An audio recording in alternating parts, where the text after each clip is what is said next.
પાટણ શહેરમાં પણ મેઘરાજાની ધમાકેદાર એન્ટ્રી છે। ભારે વરસાદને લઈને પાટણનું રેલવે ગરનાળું પાણીમાં ગરકાવ છે।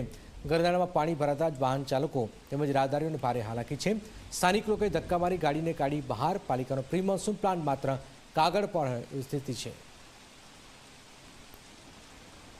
પાટણ શહેર સહિત જિલ્લામાં સાંજના સમયે ધોધમાર વરસાદ જિલ્લામાં વરસવા પામ્યો છે। કેમેરામેન નિકેશ કે દ્રશ્યો બતાવે કે ખાસ કરીને પાટણ શહેરના જે રેલવે ગરનાળું છે સંપૂર્ણ રીતે પાણીમાં ગરકાવ થઈ જવા પામ્યું છે।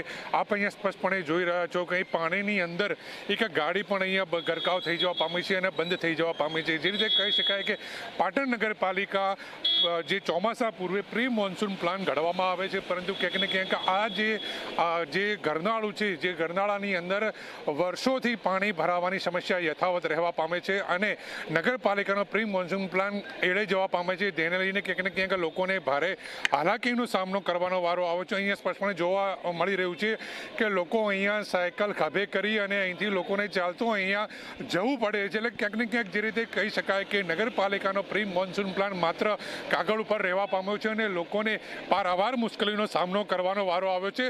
ખાસ કરીને વાત કરવામાં આવે તો આ રેલવે ગરનાળાની અંદર પાણી આ જે ભરાઈ ગયું છે તેને લઈને અહીંથી હાઈવે પરથી જવાનો રસ્તો બિલકુલ બંધ થઈ જવા પામ્યો છે। એટલે ક્યાંક ને ક્યાંક જે રીતે કહી શકાય કે લોકોને અવર જવર કરવી ખૂબ જ મુશ્કેલ પડી રહી છે। અહીંથી લોકોને અવર જવર કરવા માટેનો કોઈ માર્ગ ન હોય, લોકોને ભારે હાલાકીનો સામનો અહીંયા કરવો પડી રહ્યો છે। ત્યારે જે રીતે કહી શકાય કે અહીંયા કલાકો સુધી વરસાદી પાણી ભરાઈ રહે છે, છતાં પણ પાલિકાનું નગરોળ તંત્ર જાગતું નથી ને